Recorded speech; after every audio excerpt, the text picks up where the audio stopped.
Ja sam Filip.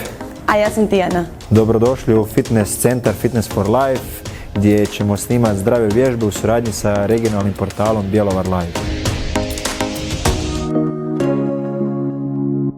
Ako imate bolove u ramenima, pokazat ćemo vam vježbu s kojom možete dobro ramena razgibati.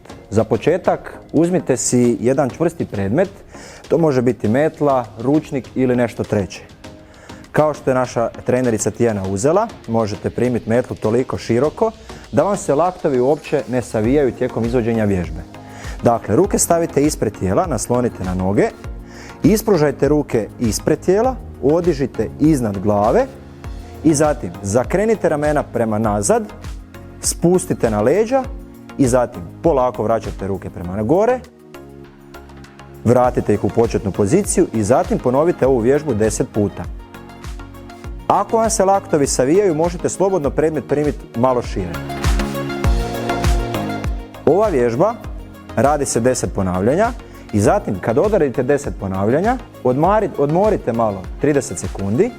Nakon 30 sekundi možete ponoviti ovu vježbu još 3 puta po 10 ponavljanja.